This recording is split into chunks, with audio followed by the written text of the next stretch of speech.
gotta go lick the finger. Hello and welcome, guys, to another live show. As you can tell by our title, we're talking about another emissions scandal, Tommy. New month, new emissions scandal. Tell them what we got. It seems to be like that more and more nowadays. So today is all about the falsification of emission results and fuel economy data by manufacturers dating from 2014 till today. But most specifically, we're talking about Nissan because there was some news revealed today regarding Nissan and nonconformities with altered measurement values in the final inspection process. So we've got some jargony language right there. Yep. So we're gonna have to get into it right away, I think. I think we should just dive right in. So let's get right into it then. Basically, what happened is Nissan admitted to the Japanese Transport Ministry today that there were nonconformities and altered measurement values, as you said, in their final inspection process regarding the performance of exhaust emissions and fuel economy tests. Yep. So to clarify, this is actually just for cars in the Japanese market. This does not affect cars sold in North America, for example. So it would be models like the Nissan Note, which is right behind this, or the Nissan Juke, which was sold in the US for some time but is no longer sold here. And to clarify even further, actually, all the vehicles that were affected by this newfound scandal, they actually met the Japanese standards for the nation. It's just that Nissan themselves actually have stricter standards for emissions and exhaust performance that these vehicles have been cheating around. So it's actually kind of an in-company scandal. So according to the Wall Street Journal, Nissan said it found the problems during compliance check launched at its plant after the discovery of flawed vehicle inspections last October. We'll get into that in a second. Other than one model still under investigation, Nissan said all of the affected vehicles met Japanese auto standards. The data alterations were made by the staff to meet Nissan's own stricter internal standards, or so they say. So they say.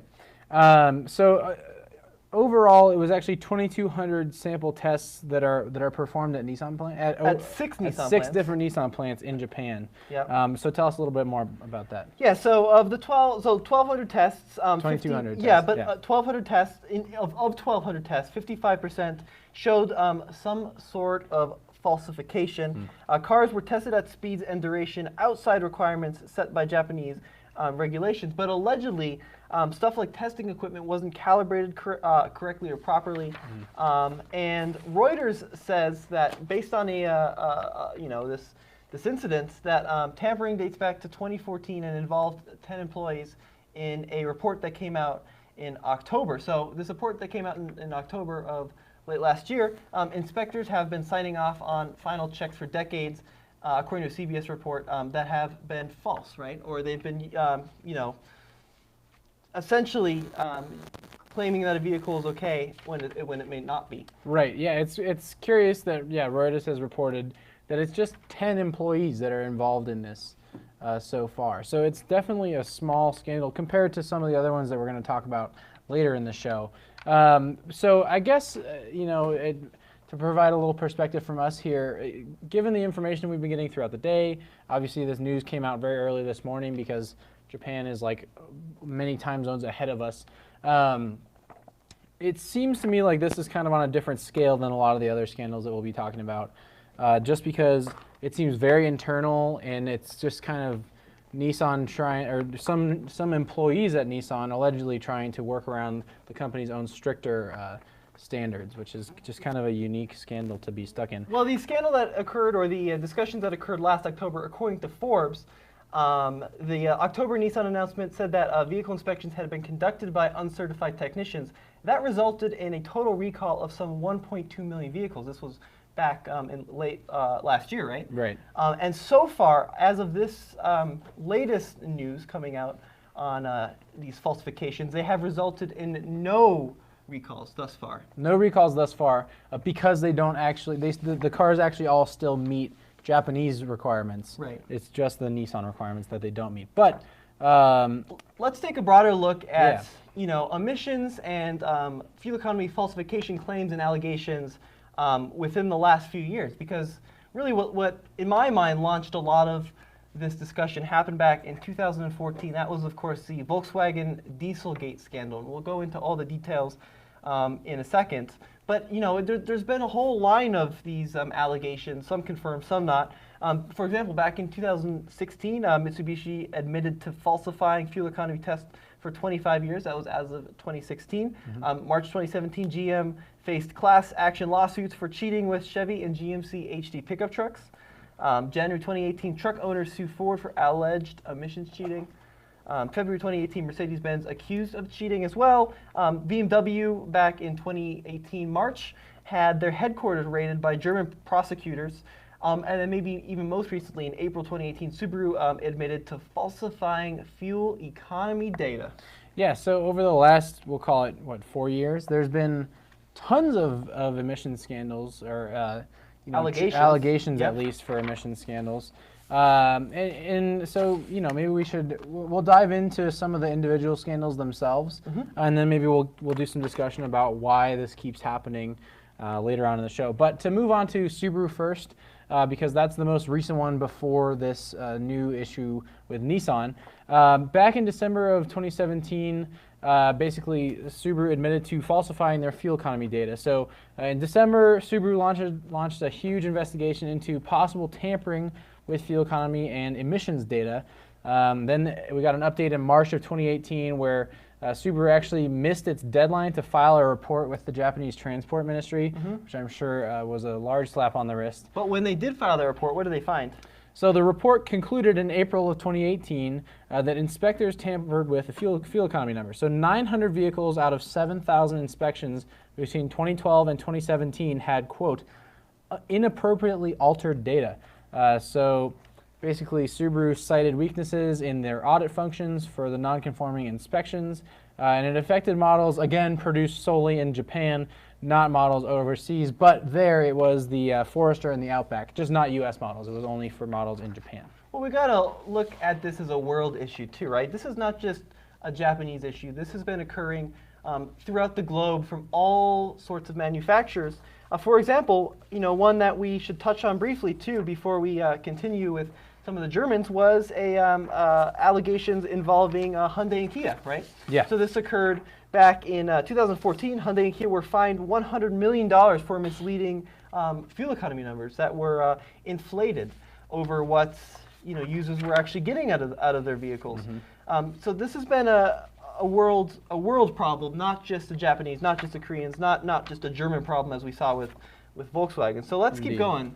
Yeah, so next up, I think, talk about BMW and Mercedes a little bit. Why don't you dive into that? Yeah, so in March of 2018, 100 law enforcement officials raided BMW's headquarters in Munich, Germany, of course, according to a news report by the BBC. So they also searched an engine plant in Steyr, Austria. Prosecutors were looking for evidence of, quote, erroneously allocated engine software, so effectively cheat software on engines.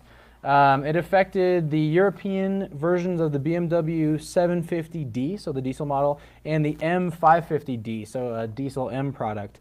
And BMW actually ended up recalling 11,700 vehicles as a result of this because of alleged engine management issues. That's a large number of vehicles. Yeah. And this is serious allegations. These are serious suits brought forth by class action lawsuits by government agencies.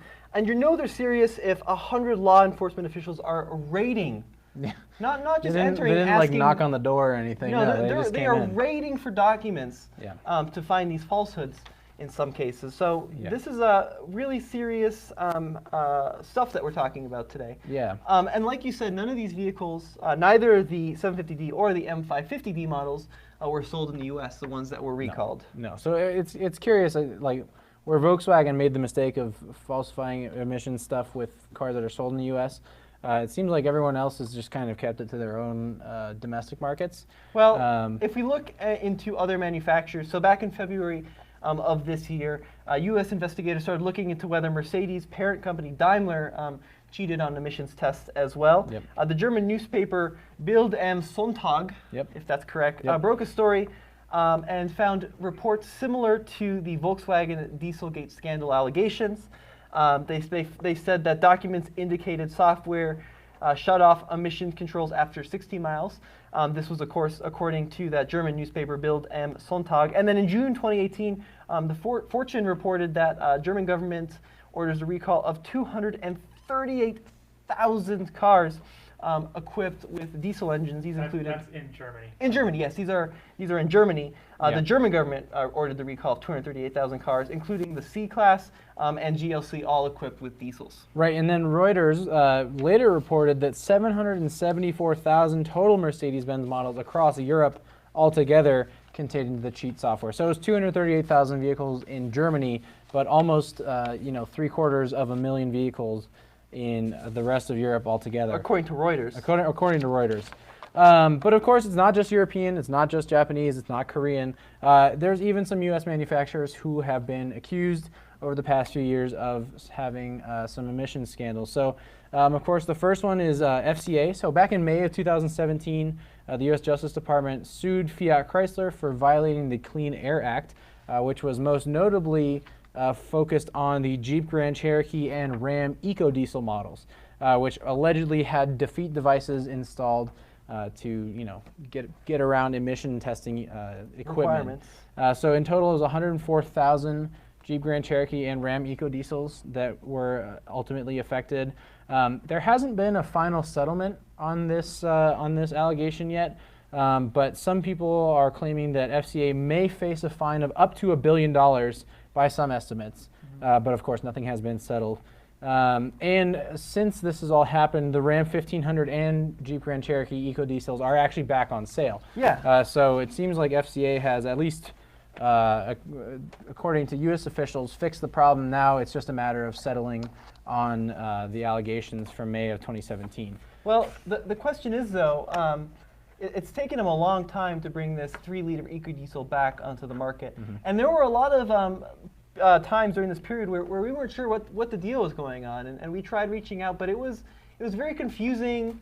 Some people stated the EcoDiesel is available, then a lot of other people said no, it's not available. So there was a lot of this confusion on the state of that engine. Yeah.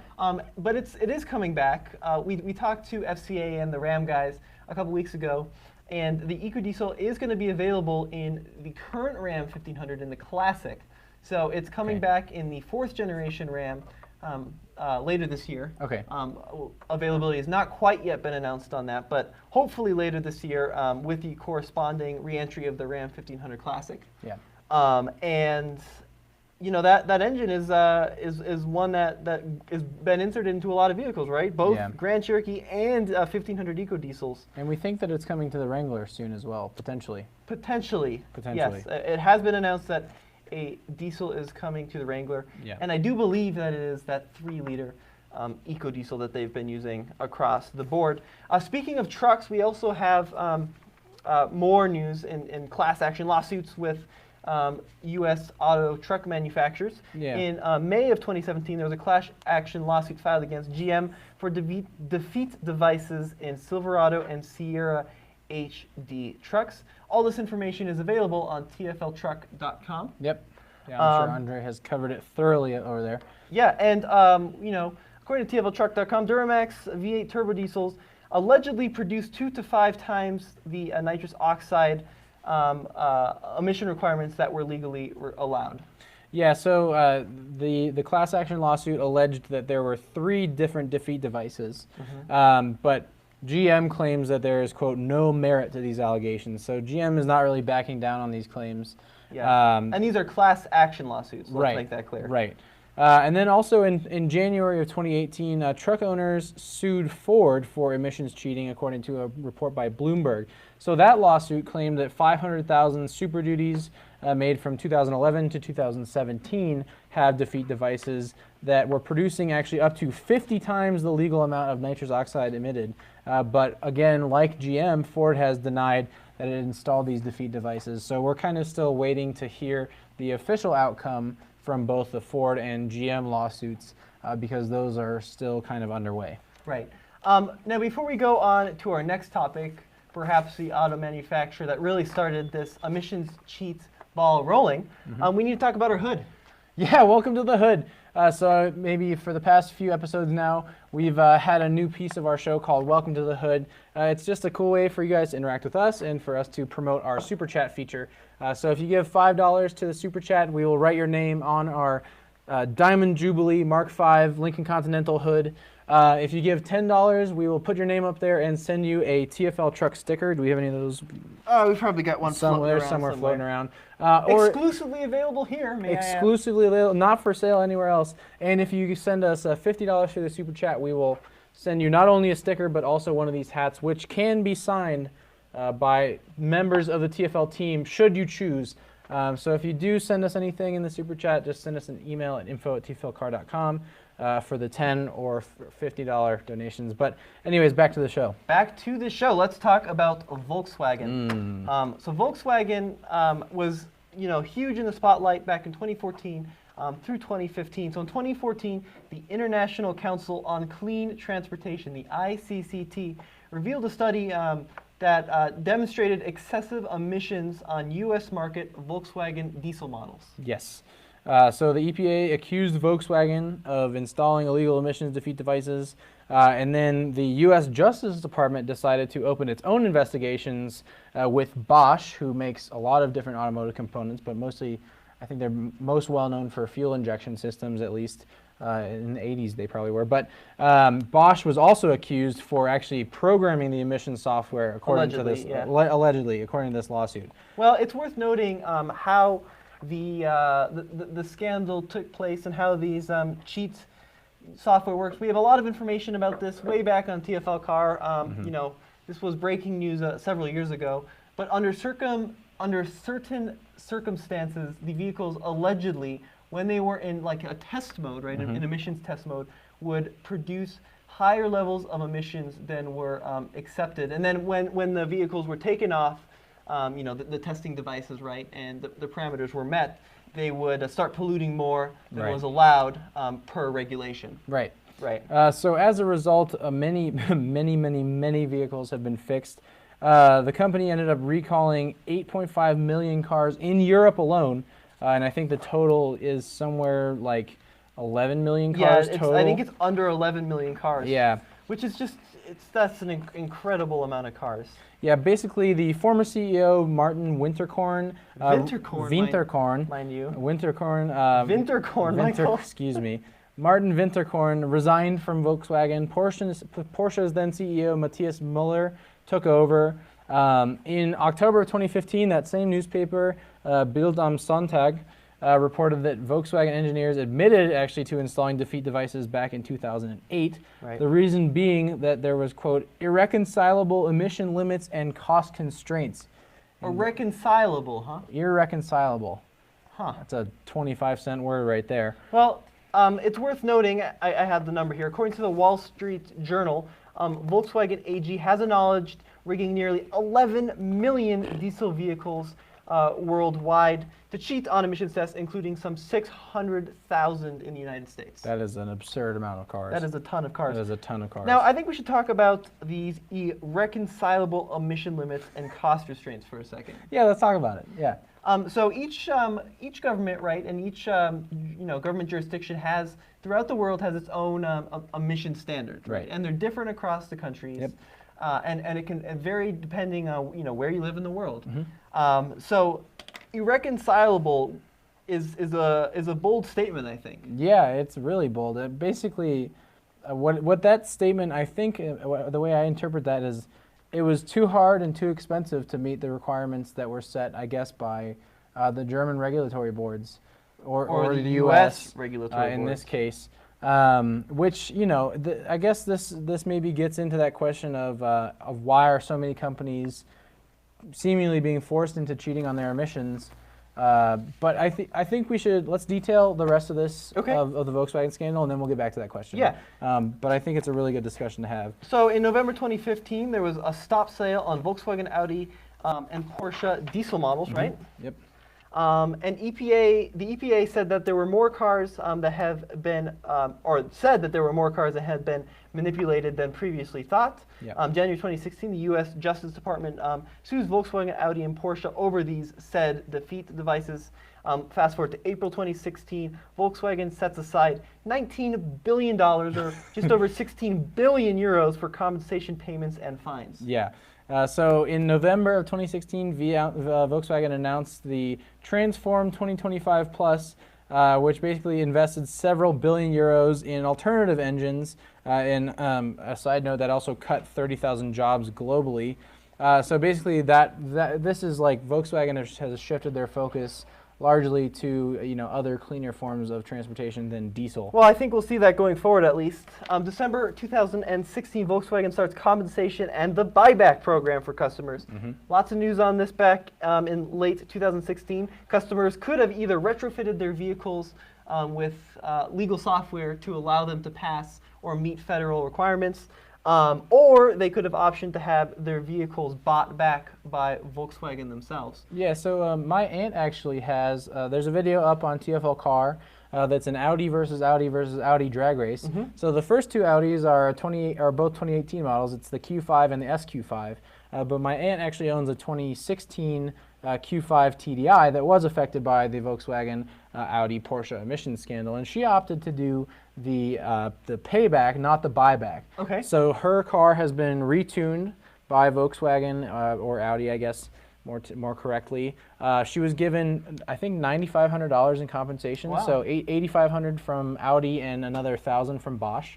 And then there's a little sticker now under her hood that says, this software has been updated to correct the emissions scandal issue. And basically, the Volkswagen Audi group has said that you shouldn't actually notice any differences in performance with your engines after the retune, but they did say you'd notice a pretty noticeable increase in DEF, or diesel emissions fluid usage. Right. So DEF is one way these auto manufacturers can improve the emissions coming out of their diesel vehicles. And we see it pretty much across the board here in the United States. Everything from small diesel engines all the way up to the biggest Ram 3500 trucks. Yeah. DEF is a very standard thing. We also see it in commercial vehicles, 18-wheelers, medium-duty trucks. It's all over the board. And it's just part of the diesel life now, right? If you buy a diesel vehicle today, you're going to have to deal with these DEF fluid requirements, and that's just part of accepting these federal requirements, is using that fluid. So in January 2017, Volkswagen settles with the U.S. authorities and pays a $4.3 billion fine. But interestingly, despite this whole scandal, in May 2017, Mueller said that diesel is part of the solution and not the problem. Well, you know where Mueller is right now? Where is Mueller? He's not with Volkswagen anymore, I can tell you that much. In September of 2017, diesel sales started to decline. And then actually throughout, in German cities, there was this kind of, they contemplated diesel bans. And then since then, a lot more European cities have begun the process of banning diesels altogether. In January 2018, reports rose that scientists backed by BMW, Volkswagen, Daimler, and Bosch subjected humans and monkeys to nitrous oxide tests, which were meant to prove the cleanliness of diesel engines, although that actually ended up not going so well for them either. In June of 2018, German prosecutors fined Volkswagen another $1.2 billion, and then the Audi CEO, Rupert Stadler, was arrested for alleged evidence tampering. So yeah, as we said earlier, total cars affected by the Dieselgate scandal, up to 11 million vehicles. It's been a mess for Volkswagen, certainly. Yeah, it's been a big change in the automotive industry in general, especially regarding diesel cars. Now, I'd like to go back to that statement that Volkswagen made, if I can find it here in my pages, go ahead. regarding the future. So this was when Mueller said diesel is part of the solution, not the problem. And I'm not so sure about that, because if diesels were inherently clean, right, we wouldn't start seeing this banning of entry of older diesels into a lot of European cities, right? Yeah. And I think it's a big problem. And just is just my perspective, right? Whenever you're going down the road, or at least me, in my experience, when I'm traveling down the road behind an older diesel, regardless of its make, it can be an old HD Ford, it can be an old Volkswagen diesel. It can be an old Mercedes diesel. You know, at some point it seems like diesels no longer run clean. No. And you see a lot of these older vehicles, a lot of these older diesel vehicles, just spewing out soot and rolling coal like crazy. Coal. Yeah, no, it's you know, it's a little concerning from a health perspective. Just you know, with all the information that's come out that diesel is in fact pretty damaging. And there have been studies throughout the past that have revealed, you know, diesel fumes are carcinogenic, right? Yeah, they can cause cancer. They're not good things to be burning. And this is one of my biggest pet peeves in regards to diesels.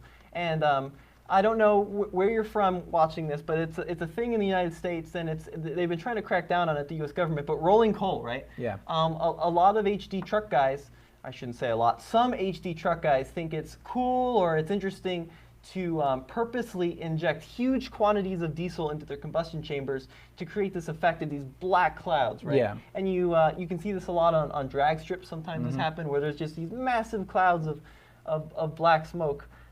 That's really, really harmful to the environment, really, really harmful to your lungs. Yeah.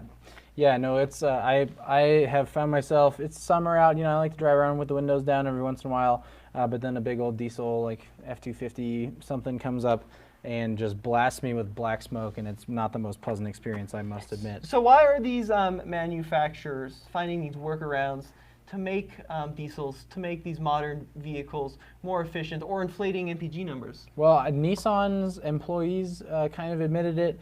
Volkswagen said it as well. It's really hard to meet emissions regulations with the current technology without cheating, frankly. Whether that's because it's too expensive to be producing engines that are clean enough to do that, if it's just cheaper to cheat the system, or, you know, I guess that kind of depends on the company, how much budget they have to be developing engines. But it seems to be that the problem is that companies would rather you know, invest less time and money into just cheating their way around something than actually spending the money to just meet the regulations that are set. Well, there are a lot of viewpoints. That's one viewpoint, right? Yeah, that's one. You know, are the standards too low? But my viewpoint is that those emission standards are there for a reason. Right. They're there for a purpose. They're not just pulled out of the air to make it more difficult for manufacturers to certify their vehicles, right? They're there to protect next generations and future generations' and our planet. environment and our planet, right? Exactly. I mean, at the end of the day, we don't want to be living in smog-filled, infested environments. As fun as people may think that burning coal or rolling coal or you know, hugely polluting vehicles are, at the end of the day, we have to live in this place we call Earth. Yep, we sure do. So that's one perspective too. You can also look at a different perspective. Back in like the late 70s, mid to late 70s in the United States, when emission requirements were really being ramped up. Yeah. One of the big solutions that manufacturers did is they had these big ruddy old V8s. Yeah. And they would just detune the heck out of them. Exactly. And they'd slap smog pumps and charcoal canisters, and they'd slap all kinds of stuff. Catalytic converters on them, and you'd have these like 5-liter V8s developing 130. Like this Lincoln's perfect. This Lincoln is a 7.2 liter V8, and it develops like 160 horsepower. Yeah. Right? And that is largely due to the fact that they constricted the engines with so much emissions requirements and for emissions requirements, I say, with catalytic converters and all sorts of stuff. But today that's changed so much. There's so much engineering that goes into these modern vehicles to make them efficient, meet the requirements for emissions, but also perform, right? Right. But what about the alternative? What about electric cars? Well, you know, Volkswagen certainly has just really put all its money down on electric. I mean, they have the new ID series coming out. The e-Golf was kind of their first foray into the electric world. They're cleaner to run, of course. Actually, we'll get on to that in a second, because that's not always the case. But are they actually cleaner to build than diesels? Because, you know, the stuff that goes in batteries takes a lot of effort to dig out of the earth, a lot of effort to ship all the components around our globe. And I can't say that shipping containers are the most clean. Well, you know, we don't know the numbers on that, and no, we don't. I'm sure there are studies out there that discuss the alternative of running electric vehicles and the cost of the environment to produce them and the cost per mile to run them. But they're certainly becoming more and more popular, right? Yeah, I think with electric vehicles, as far as cleanliness goes, an electric car is only as clean as the energy that it's using, right?